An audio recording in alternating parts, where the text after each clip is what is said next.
माननीय महानगर संघ चालक जी, संघ के अधिकारीगण,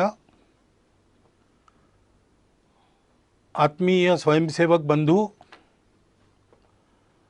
सज्जन वृंद, माता भगिनी,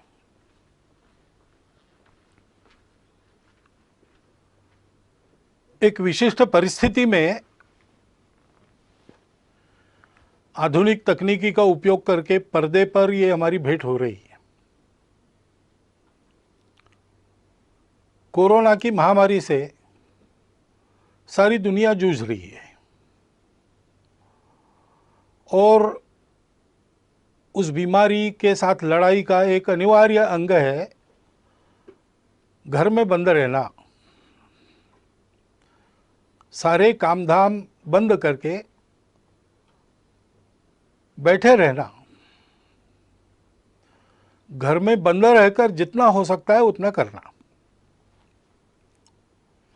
तो हमारे संघ के कई स्वयंसेवकों को लगता होगा कि हमारी शाखाएं अभी मैदान पर लगना बंद है, कार्यक्रम बंद है, संघ शिक्षा वर्ग प्रारंभ हुए होते वो बंद है, तो हमारा काम बंद है। लेकिन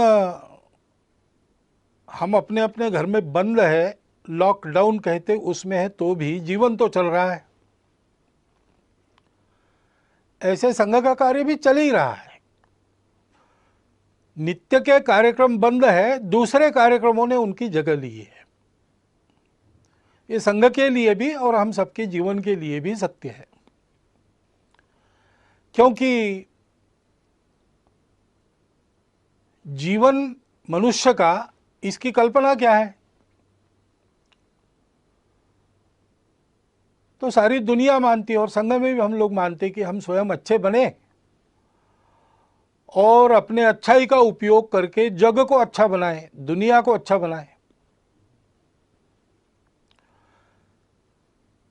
स्वयं अच्छा है और दुनिया के लिए कुछ नहीं कहता, उसको भी लोग अच्छा नहीं करते। और दुनिया के लिए गलती से कुछ अच्छा कर भी लिया लेकिन स्वयं के जीवन में अच्छाई का कोई अंश नहीं, उसको भी दुनिया अच्छी नहीं कहती। जीवन के या संघ कार्य के एक ही सिक्के के ये दो पहलू है। अपनी परंपरा में ऐसा कहते हैं, एकांत में आत्म साधना और लोकांत में परोपकार। यही जीवन का स्वरूप है, यही संघ कार्य का स्वरूप है। तो अपने स्वयंसेवक रोज प्रार्थना कर रहे हैं, मैदान पर एकत्र आकर नहीं कर रहे, अपने परिवार के साथ घर में कर रहे हैं। लेकिन प्रार्थना करने का उनका समय निश्चित है, उनके परिवार में उस समय प्रार्थना हो रही। अनेक प्रतिनिधित स्वयंसेवक अपने प्रतिज्ञा का रोज स्मरण करते होंगे। नित्य शाखा के कार्यक्रमों में अभी इतना ही करना संभव है, उतना चल रहा है। बाकी कार्यक्रम दूसरा बदल गया है, वो सेवा का कार्यक्रम है। प्रचंड प्रमाण में जो सेवा चल रही उसको सब लोग देख रहे और सारा समाज हमको प्रोत्साहन भी दे रहा है। परंतु हमको ध्यान में रखना चाहिए कि ऐसा नहीं मानना चाहिए यही अपना कार्य है। कार्यक्रम अपना कार्य नहीं है। स्वयं अच्छा बनना और दुनिया को अपने प्रयास से अच्छा बनाना, ये अपना कार्य है। चीन देश में भारत से एक भिक्षु गए तथागत के धम्म का प्रचार करने के लिए। कुछ वर्ष वहाँ काम करने के बाद उनको ऐसा लगा कि तथागत का एक चरित्र लिखा जाए चीनी भाषा में, वहाँ के जनता के लाभ के लिए। तो लिखकर तो तैयार हो गया, लेकिन उसको छापना है। तो वहाँ उनके जो संपर्क थे उन सब लोगों से वो मिले, उनसे धन इकट्ठा किया, बताया तथागत का चरित्र उससे छापेंगे। और सारा धन इकट्ठा होने के बाद छापने के लिए छापखाने में वो हस्तलिपि देना कल देनी है, तो आज रात में एक बड़ा भूचाल आ गया और बहुत से देहात, बहुत से शहर तहस नहस हो गए। तुरंत सेवा कार्य में सब लोग लग गए। तो पुस्तक के लिए जो धन लाया था उसका स्वाभाविक उपयोग लोगों की राहत के लिए हो गया, वो धन समाप्त हो गया। इसलिए सारा वो राहत कार्य पूरा होने के बाद फिर से भिक्खू ने सबको बताया कि धन तो दिया था आप लोगों ने, लेकिन वो ऐसे काम में हो गया खर्च, तो और एक बार धन संकलन। फिर से वैसा किया। फिर जब छाप खाने में जाना था, उसके पहले के उस दिन एक बड़ी बाढ़ आ गई, फिर से राहत कार्य करना पड़ा, सारा संकलित धन उसमें व्यय हो गया। फिर जाकर लोगों को समझाया, लोग भी समझ गए, तीसरी बार धन संकलन हुआ। इस बार कोई आपत्ति नहीं, हस्तलिपि छापखाने में गई, मुद्रित होकर किताब तैयार हुई, किताब का धूमधाम से प्रकाशन हुआ लोगों ने, और उस किताब को बड़े श्रद्धापूर्वक खरीदा। और पढ़ने के लिए अपने अपने घर में जब लोगों ने उसको खोला तो पहले पन्ने पर लिखा था कि ये तथागत के चीनी भाषा में चरित्र की तीसरी आवृत्ति है। यानी लिखित चरित्र एक चरित्र का स्वरूप है, लेकिन उस चरित्र का जो संदेश है दुनिया की दुख मुक्ति, उसको आचरण में उसके पहले 2 बार लाके दिखाया गया, तो वो भी उस पुस्तक की आवृत्ति है। ऐसे हम आज जो कर रहे हैं वो भी कार्यक्रम बदल के संघ का ही कार्य कर रहे हैं, इस भावना से उसको करना। तो स्वाभाविक केवल संघ के लोगों के लिए नहीं, सभी के लिए कुछ बातें स्पष्ट हो जाती है। एक तो हम ये सेवा क्यों कर रहे हैं, उसकी प्रेरणा हमारी स्वार्थ की नहीं है, अपने अहंकार की तृप्ति या अपनी कीर्ति प्रसिद्धि के लिए ये नहीं करना है। जो लोग सहयोगी बनना चाहते हैं उनको जानकारी हो इसलिए कुछ प्रसिद्ध करना पड़ता है। अपने कार्य की रचना में हम सबको सविस्तार वृत्त ठीक ठीक पता चले इसलिए उसको प्रकाशित करना पड़ता है। लोगों को प्रेरणा मिले इसलिए भी ऐसे कार्य में आने वाले अनुभवों का लेखन प्रकाशन करना पड़ता है। परंतु अपना डंका बजाने के लिए हम ये काम नहीं कर रहे। हम काम कर रहे हैं, ये अपना समाज है, अपना देश है, इसलिए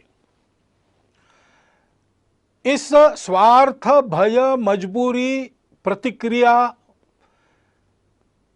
या अहंकार, इन सब बातों से रहित आत्मीय वृत्ति का परिपाक है यह सेवा।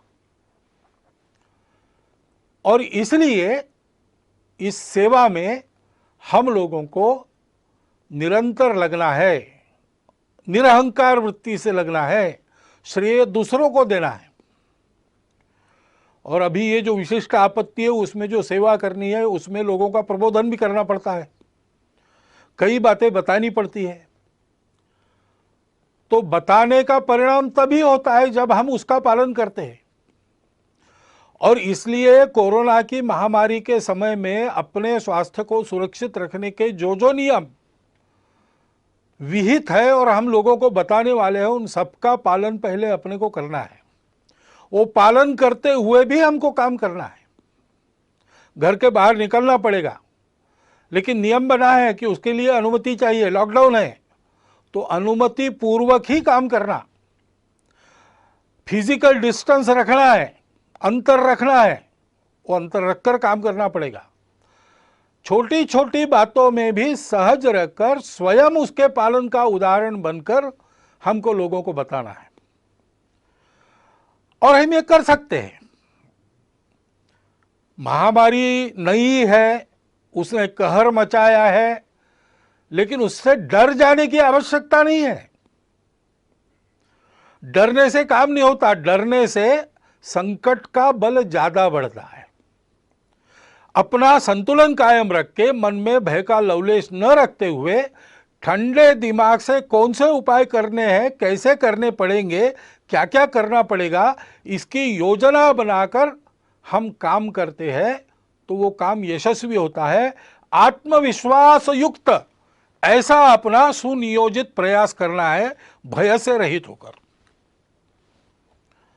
और सातत्यपूर्वक प्रयास करना है। क्योंकि ये बीमारी नहीं है, इसमें निश्चित क्या क्या हो सकता है इसके अनुमान लगते, जैसे जैसे अनुभव आता है वैसे ही पता चल रहा है।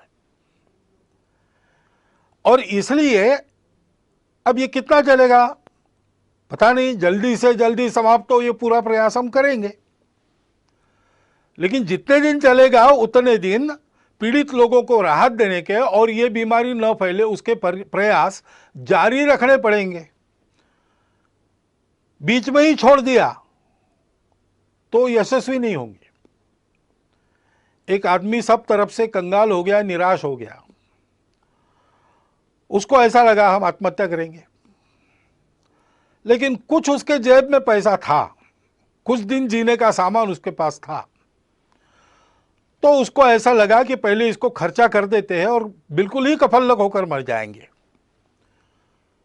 इसलिए वो बड़े शहर में गया कि वहां पर जुआ खेलेंगे और ये सारा धन उड़ा देंगे, फिर मर जाएंगे। लेकिन वहां जाने के बाद उसको पता चला कि उस गांव के पास, उस शहर के पास एक बहुत लंबी चौड़ी जमीन थी जिसमें मैंगनीज मिलेगा ऐसा लगता था। इसलिए 2-3 माइनिंग कंपनीज ने वहां आकर खुदाई की, 250 फीट नीचे गए लेकिन मैंगनीज मिला नहीं, निराश हो गए। इसलिए उसका लिलाव वो करने वाले थे, तो उसको लगा कि ये भी एक जुआ है, चलो जाके बोली बोलेंगे। अब इतना तो धन नहीं था उसके जेब में कि इतनी बड़ी जमीन खरीदी कर सके, लेकिन वो 250 फीट की जमीन नहीं थी, 250 फीट का लंबा चौड़ा गहरा गड्ढा बना था, उसको कौन खरीदेगा। उस नीलाम में कोई आया ही नहीं, यही अकेला पहुंचा, इसलिए इसके जेब में जितने पैसे थे उतने में उसकी जमीन हो गई। अब जो मजदूर वहां काम कर रहे थे उनको उस दिन की मजदूरी कंपनी ने दे दी थी, तो उन्होंने आके पूछा क्या करें, काम अभी बंद करें कि 5 बजे तक करें और बाद में छोड़े। तो उसने कहा आपने पैसे लिए हैं तो 5 बजे तक काम करो। उन्होंने 5 बजे तक खुदाई की, 3 फीट और खोदा, उसमें जो नमूने मिले उसमें मैंगनीज मिल गया और कंगाल बना हुआ वो आदमी मैंगनीज की खदानों का मालिक, बाद में एक रेलवे कंपनी का मालिक, ऐसा सब कुछ बन गया। फिर से उसका जीवन बन गया। उसने लेख लिखा, वो मैंने पढ़ा, रीडर्स डाइजेस्ट में आया था, कहानी अमेरिका की है, लेकिन उसका शीर्षक था difference between the success and failure is 3 feet. 3 feet के अंतर के लिए अपना सातत्य खदान मालिकों ने छोड़ दिया तो वंचित रह गए, और 3 फीट और खोदने का दम इसने दिखाया तो इसको वैभव मिल गया। इसलिए ऐसा सातत्य अपने प्रयासों में चलना चाहिए, ऊबना नहीं चाहिए, थकना नहीं चाहिए, करते रहना चाहिए। सबके लिए करना है, इसमें कोई भेद नहीं है। जो जो इसके पीड़ित है वो हमारे अपने हैं।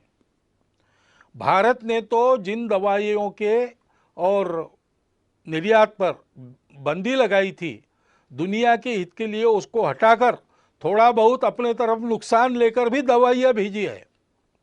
जो मांगेंगे उसको देंगे, क्योंकि यह हमारा स्वभाव है। हम मनुष्यों में भेद नहीं करते और ऐसे प्रसंगों में तो बिल्कुल नहीं करते। सब अपने हैं, जो जो पीड़ित है, जिसकी जिसकी आवश्यकता है, उन सब की सेवा, जितनी अपनी शक्ति है उतनी सेवा करनी है। और ये सेवा करते समय कोई स्पर्धा तो है नहीं, अपनी कीर्ति फहराने के लिए दुनिया भर में हम काम नहीं कर रहे। इसलिए जो इस काम में लगे उन सबको साथ लेकर, उन सबके साथ रहकर काम करना है, सामूहिकता से काम करना है। इस प्रकार से हम सेवा करेंगे। लोगों को जो बताना है वो बताएंगे, लोगों से जो करवाना है वो करेंगे। आधार उसका होगा अपनत्व की भावना, स्नेह, प्रेम, वो अपने व्यवहार में दिखना चाहिए। काम अच्छा होना चाहिए। सेवा का काम है, उपकार तो है नहीं। हम अपने लोगों का काम कर रहे हैं, इसलिए वो उत्तम होना चाहिए, प्रेम से होना चाहिए। हनुमान जी के कार्य के बारे में ऐसा वाल्मीकि रामायण में कहा गया है। देवों ने उनकी स्तुति की एक प्रसंग पर, तब 4 उनके विशिष्टों का उल्लेख किया। धृति, दृष्टि, मति और दाक्ष, यानी दक्षता, सावधानी। सावधानी आवश्यक है। हम काम करेंगे, लेकिन हम काम करते रहे, इसलिए काम करते करते हम बीमार न हो जाए। इसलिए आजकल आयुष मंत्रालय के द्वारा एक समर्थित काढ़ा है, उसको हमने रोज पीना चाहिए। बाकी मास्क लगाना, अंतर रखना, ये सारी बातें, हाथ धोना, स्वच्छता रखना, हम स्वयं चिंता करें कि हम काम करने लायक रहे। अपनी मदद जिनको वास्तविक आवश्यकता है उन तक पहुंचे। दूर तो लोग भी रहते हैं दुनिया में, वो हमारी मदद लेके चले न जाए। इसलिए बहुत सावधानी पूर्वक सजगता से काम करना पड़ेगा। कोई छूट न जाए, जिसको आवश्यक है उन सबके पास मदद पहुंचे, ऐसा काम करना पड़ेगा। बुद्धि ठीक रखनी पड़ेगी, किसको किस बात की आवश्यकता है। सामान्य सूचनाएं सबके लिए दी जाती है, लेकिन कुछ विशेष भी परिस्थितियां रहती है, उसमें उस प्रकार की राहत मिले ऐसा प्रयत्न करना पड़ता है। और इसलिए लीक में चलते हुए भी लीक का विचार कर चलना पड़ता है। अनुशासन में चलते हुए भी अनुशासन इतना लचीला होना पड़ता है कि अपने सेवा के दायरे में, सेवा के लाभ लेने वालों में सब आवश्यकता जिनको है ऐसे लोग आ जाए। फिर दृष्टि की बात है, हम ये सब बताएंगे, ये सब करवाएंगे तो आदतें भी लोगों के ठीक रहे। आदतें ठीक न रखने के कारण भी ये बीमारियां आती है। तो ये अनुभव लोग ले रहे हैं, अब उनकी मनोभूमिका तैयार है, तो हमने अच्छाई का प्रचार प्रसार भी लगे हाथ करते रहना चाहिए। ये केवल कार्यक्रम नहीं है, इसमें से हम लोगों के जीवन को सुरक्षित कर रहे हैं और लोगों के जीवन को गढ़ भी रहे हैं। अपने पवित्र समाज का संरक्षण और सर्वांगीण उन्नति, ये हमारी प्रतिज्ञा है। और इसलिए उस दृष्टि को ध्यान में रखकर हमको काम करना है और धैर्य रखना है। कितने दिन ऐसा करके नहीं होगा, जब तक पूरा नहीं होता तब तक करते रहना है, सतत करना है। ऐसा करते रहना, और ऐसा करते रहते समय ये जैसे गुण है हनुमान जी से, वैसे विदुर नीति में एक बात बताइए दोषों को टालने की। षट दोषा पुरुषेणेह हातव्याम भूतिमिच्छताम। जिस पुरुष को अपना वैभव चाहिए, अपना विजय चाहिए, अपना प्रभाव चाहिए, अपनी खुशहाली चाहिए, उसको 6 दोषों का हनन करना पड़ता है, उनको दूर करना पड़ता है। वो कौन से है? निद्रा, तंद्रा, भय, क्रोध, आलस्यम, दीर्घ सूत्रता। आलस्य और दीर्घ सूत्रता काम की नहीं है। तत्परता चाहिए।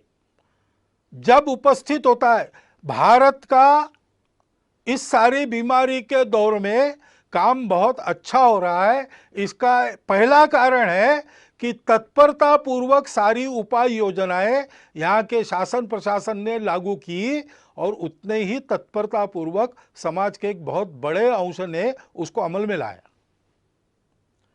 तो आलस्य नहीं किया, दीर्घ सूत्रता नहीं दिखाई। इसको ध्यान में रखना चाहिए। वो तत्परता अपनी कायम रखनी चाहिए। निद्रा, तंद्रा यानी असावधानी, काम करते करते धुन लग जाती है, उसको तंद्रा कहते हैं। धुन लगना अच्छा है, लेकिन तंद्रा अच्छी नहीं, क्योंकि उसमें विचार नष्ट होता है। सोच समझ के सजग रहकर एक एक कदम डालते हुए काम करना, और भय और क्रोध को टालना। लोगों को भय लगता है कि हमको क्वारंटाइन में डाल ले, तो छुपने का प्रयास करते हैं। लोगों को कुछ नियमों में बांध दिया तो लोगों की ऐसी भावना होती है कि हम पर कुछ प्रतिबंध ला रहे हैं। अब संघ ने अपने और मार्च में ही तय करके जून आखिर तक सारे कार्यक्रम बंद कर दिए। लेकिन किसी किसी को लग भी सकता है कि सरकार हमारे कार्यक्रमों पर प्रतिबंध कर रही इस निमित्त, और भड़काने वाले लोगों की कमी नहीं है। उसके कारण क्रोध पैदा होता है, क्रोध के कारण अविवेक होता है, फिर अतिवादी कृत्य होते हैं। हम जानते हैं कि इसका लाभ लेने वाली ताकत है और वो प्रयासरत है। जिस प्रकार इस कोरोना के बीमारी का फैलाव अपने देश में हुआ है, उसमें एक कारण यह भी है। परंतु दो बातें ध्यान में रखनी चाहिए। जैसे इन सब का पालन सकारात्मक भाव से करना, इस पर क्रोध नहीं करना, इससे डर नहीं मन में रखना, वैसे अगर किसी ने भयवश या क्रोधवश कुछ उल्टा सीधा कर दिया तो उस सारे समूह को ही एक माप में लपेटकर उससे दूरी बनाना, ये भी ठीक नहीं। सर्वत्र दोष रखने वाले लोग होते हैं। सामान्य लोगों के मन में कुछ आ सकता है। सामान्य लोगों ने सबने ये खबरदारी लेनी चाहिए कि ये अपने देश का विषय है, देश हित का विषय है, इसमें हमारी भूमिका सहयोग की ही होगी, कभी भी विरोध की नहीं होगी। मन में किंतु परंतु है, उसका लाभ लेकर द्वेष क्रोध को भड़काने वाले लोग हैं, उनके खेल चल रहे हैं। स्वार्थ के कारण भारत तेरे टुकड़े होंगे ऐसे कुविचार रखने के कारण बहुत सारे लोग ऐसा प्रयास करते हैं। राजनीति भी बीच में आ जाती है। ये जिनको करना है, जिनका चलता है उनको चलता रहे, इससे बचना। ये लोग अपना कुछ बिगाड़ न ले, इतनी सावधानी और इतना बल सजग जागृत रखना। लेकिन हमारे मन में इसके कारण प्रतिक्रियावश कोई खुन्नस, कोई दुश्मनी होनी नहीं चाहिए। भारत का 130 करोड़ का समाज भारत माता का पुत्र है, अपना बंधु है। इस बात को ध्यान में रखना चाहिए।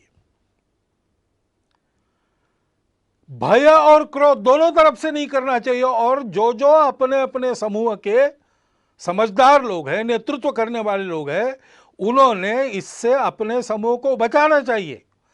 और ऐसे भय या क्रोधवश होने वाले कृत्यों में हम लोग नहीं है, हम लोगों को नहीं रहना चाहिए, ये अपने अपने समाज को सिखाना चाहिए। ऐसा नहीं करते तो क्या होता है? भारत के समाज को अतिशय वंद्य ऐसे 2 सन्यासियों की हत्या यहां महाराष्ट्र में हुई। अब उसको लेके बयानबाजी वगैरह चलती है, उसको एक बाजू रख दिया जाए, परंतु यह कृत्य होना चाहिए क्या? कानून व्यवस्था को हाथ में लेना चाहिए क्या? ऐसा जब होता है तो पुलिस ने क्या करना चाहिए? ये सारी बातें सोचने की बातें हैं।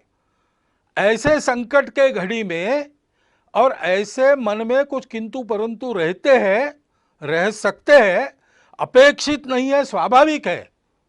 लेकिन उनके चपेट में न आके हम लोगों को सारे भेद की, स्वार्थ की प्रवृत्तियों को अलग रखकर उनसे बचते हुए, उनको उभरने न देते हुए देश हित में सकारात्मक बनकर ही आगे बढ़ना चाहिए। भय क्रोध, ये जो 2 दोष है उसको टालना चाहिए। उन सन्यासियों की हत्या हुई, पीट पीट कर मार डाला गया, निरुपद्रवी लोग थे, किसी का कोई अपराध उन्होंने किया नहीं था। धर्म का आचरण करने वाले, धर्म का आचरण फैलाने वाले थे, मानव पर उपकार करने वाले लोग थे। उसका दुख हम सबके मन में है। 28 तारीख को उनको श्रद्धांजलि देने के लिए हिंदू धर्म आचार्य सभा ने कुछ आह्वान भी किया है। विश्व हिंदू परिषद ने जो कार्यक्रम भी दिया है उसका हम सब लोग पालन करेंगे। उनकी स्मृति में अपनी श्रद्धांजलि व्यक्त करता हुआ इस विषय में मैं आगे बढ़ता हूं। धैर्य रखकर सारी बातें करनी चाहिए, क्योंकि ये बीमारी जाएगी, लॉकडाउन की आवश्यकता नहीं रहेगी। लेकिन जो अस्ताव्यस्त हो गया उसको ठीक करने में समय लगेगा। हमने देखा है कहीं कहीं ऐसा हुआ भी है कि थोड़े से बंधन शिथिल होने के बाद एकदम भीड़ हो गई, फिर से उनको तितर बितर करना पड़ा।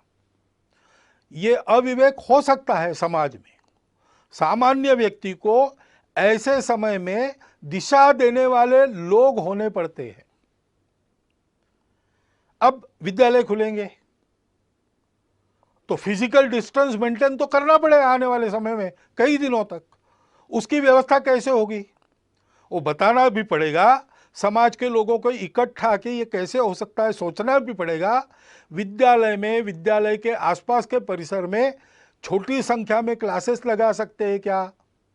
ई क्लासेस लगा सकते हैं क्या करके विद्यालय की शिक्षा शुरू भी होगी और ये डिस्टेंस मेंटेन होगा। बाजार वगैरह शुरू होंगे लेकिन लोग इस अंतर को कायम रखने का पालन करेंगे। फैक्ट्री उद्योग शुरू होंगे तब भी भीड़ नहीं होगी, अंतर रखकर अनुशासन से लोग चलेंगे। इसके लिए चिंता करने की आवश्यकता है। यानी राहत पहुंचाने का काम शायद कम हो सकता है, परंतु फिर से ये बीमारी न आए, उतावली न हो, इसके लिए समाज को दिशा देने का काम हमको करते रहना पड़ेगा। ये सारे काम होने हैं तो समाज में एक सद्भाव, सदाचार, सहयोग का वातावरण बनना चाहिए। समाज के सारे जनमान्य लोगों को इकट्ठा करके उनके द्वारा ये बात करवानी होगी, संवाद रखना पड़ेगा। अनुशासन पालन के बारे में स्वयं का उदाहरण और उपदेश उन लोगों को रखना पड़ेगा। उसके लिए उनके साथ भी बात करनी पड़ेगी। लोगों की क्षमता, प्रतिकार क्षमता बढ़े। कई आयुर्वेदिक उपाय है, योग है, व्यायाम है, तरह तरह के प्राणायाम है। उपाय तो अपना स्वास्थ्य मंत्रालय भी बता रहा है और जगह जगह के चिकित्सक भी बता रहे हैं।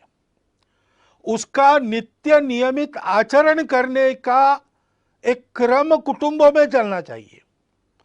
कुटुंबों में संस्कार का वातावरण होना चाहिए। शांत दिमाग से किसी भी भय यानी पैनिक के चपेट में हम ना आते हुए जो करना है वो करते हुए ठीक से करना, इस प्रकार का स्वभाव बनने के लिए कुटुंब में भी उस प्रकार के स्वभाव का संस्कार होना चाहिए।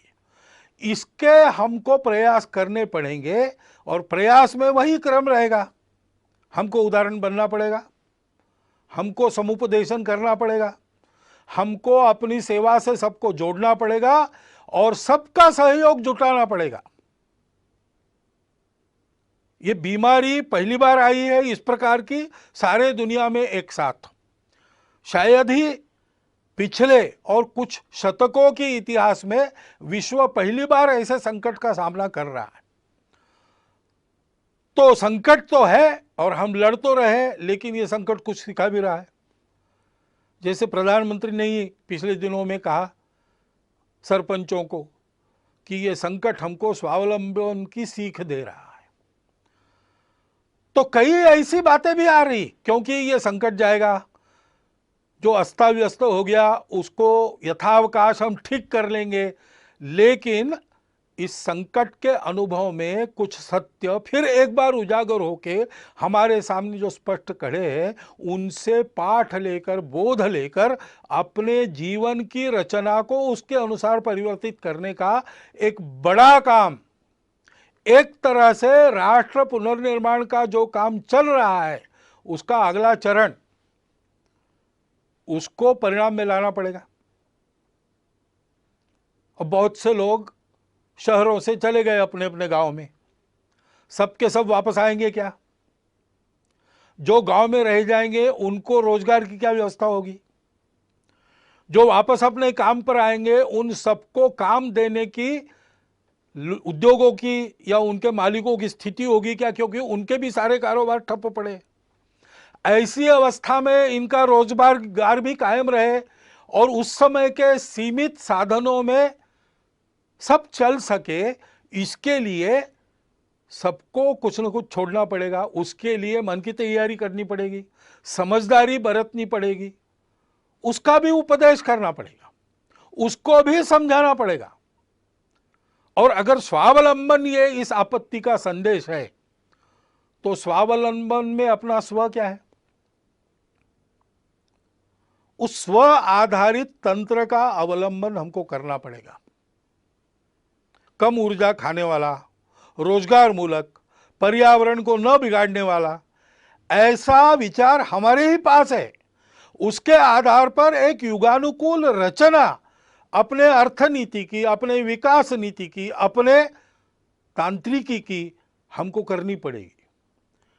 आधुनिक विज्ञान के आधार पर इसमें जो जो अद्यतन सहायक होता है वो लेते हुए परंपरा के आधार पर जो आज सुसंदर्भित है, इस संकट के कारण फिर से एक बार हमको याद आ रहा है, उन दोनों को मिलाते हुए हमको एक नए विकास के मॉडल का निर्माण करना पड़ेगा।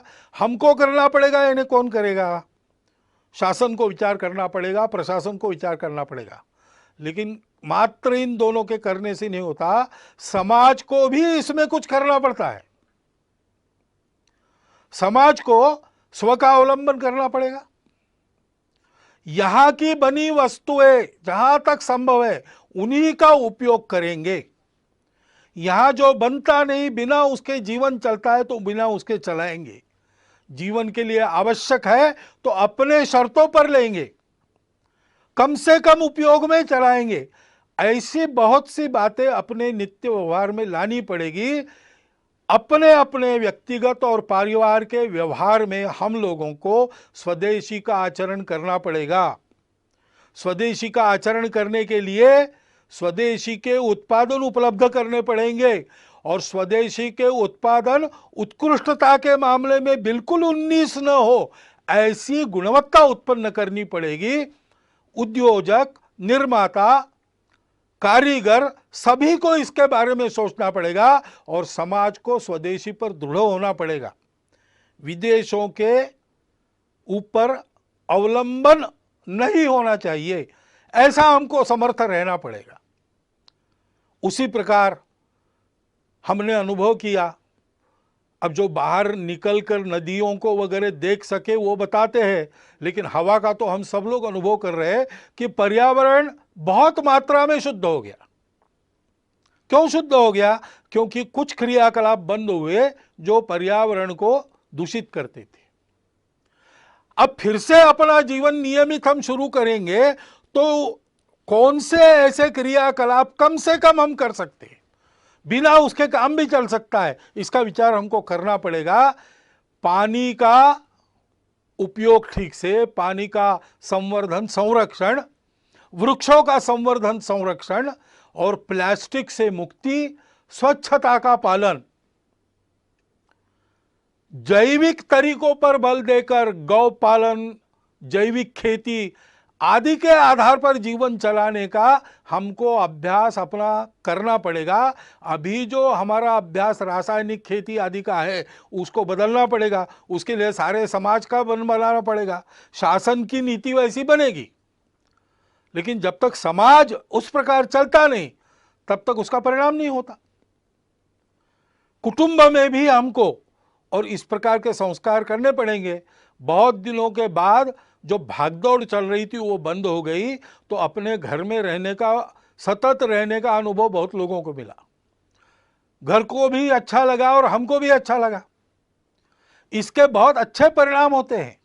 संवाद बढ़ता है, समझदारी बढ़ती है, सौमनस्य बढ़ता है, और इसलिए कुटुंब में इन सारे बोधों की चर्चा, उसके आधार पर व्यवहार कैसा हो ऐसा संवाद चलना। जैसा अपना कुटुंब है वैसे समाज भी एक कुटुंब है। समाज के भी विचार करने वाले लोगों में, समाज का नेतृत्व करने वाले लोगों में इस प्रकार का चलना, चर्चा का चलना, संस्कार का, नियमितता का प्रभाव होना अपने जीवन पर, व्यक्तिगत और सामूहिक, इसकी चिंता हमको करनी पड़ेगी।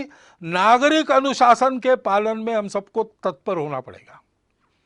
जहां जहां उस अनुशासन का पालन लोग कर रहे हैं वहां कोरोना का उपद्रव कम है, और जहां इस अनुशासन की आदत न होने के कारण गड़बड़ हो रही वहां कोरोना की चपेट में अभी भी देश का कुछ भूभाग है।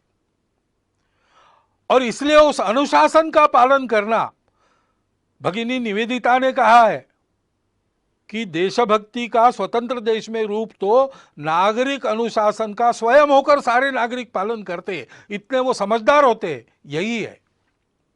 डॉक्टर अंबेडकर साहब ने भी संविधान प्रदत्त करते समय जो भाषण संसद में किए थे उसमें इस प्रकार की कानून व्यवस्था, नियम आदि का पालन करने पर बहुत जोर दिया गया है। हमको अपनी इस आदत को और ताजा और धार वाला करना पड़ेगा। उसी प्रकार समाज में सद्भाव का वातावरण, सहयोग का वातावरण, शांति का वातावरण बनाना पड़ेगा। शासन तो संस्कार मूलक शिक्षा नीति जल्दी लाएगा, लाना पड़ेगा उनको, क्योंकि ये सारे काम शासन की नीति, प्रशासन का नीति को ध्यान में रखकर समाज को अपना मानकर अमल करने का तरीका और समाज का आचरण से सहयोग, इन तीनों बातों के एकत्र आने के बाद ही संभव होता है। तो शासन जैसे अपने प्रशासन को समाजोन्मुख करेगी, राजनीतिक लोग अपनी राजनीति को स्वार्थ मूलक से हटाकर देशहित मूलक बनाएंगे, शिक्षा जैसा संस्कार देने वाली परिवर्तन अपने आप में करेगी, वैसे हम सब लोगों का व्यवहार भी वैसा होना पड़ेगा। भविष्य के लिए भी यह संकट बहुत कुछ बताकर जा रहा है, उसका विचार करके हमको अपने जीवन के नए मानक का विचार करते हुए उसको आचरण में लाना पड़ेगा। हम सब लोग मिलकर आत्मविश्वास से इस अपने देश और अपने समाज के अपनत्व को मन में रखकर इस देश को इस संकट से निकालकर सारे विश्व की मानवता का नेतृत्व करने वाला देश बनाने के लिए आत्मविश्वास पूर्वक प्रयत्नों का, परिश्रमों का सातत्य अपने कर्तृत्व में रखकर फिर एक बार हमको सक्रिय होना पड़ेगा। इसकी आवश्यकता है। हमारी भूमिका विश्व में और अपने देश में हम सब की यही है कि इस संकट को अवसर बनाकर हम एक नए भारत का उत्थान इस सारे संकट को अवसर बनाकर उसमें से करें, ऐसी हमारी भूमिका हो। इसलिए जो मेरे विचार में आवश्यक बातें मुझे लगती थी वो मैंने आपके सामने रख दी है। संघ के सारे स्वयंसेवक ऐसा सोचते ही है और ऐसा करेंगे ही, परंतु संपूर्ण समाज में सभी को ऐसा होने की आवश्यकता है। इतनी एक बात को मैं आपके सामने रखता हूं और अपना यह निवेदन पूर्ण करता हूं। धन्यवाद।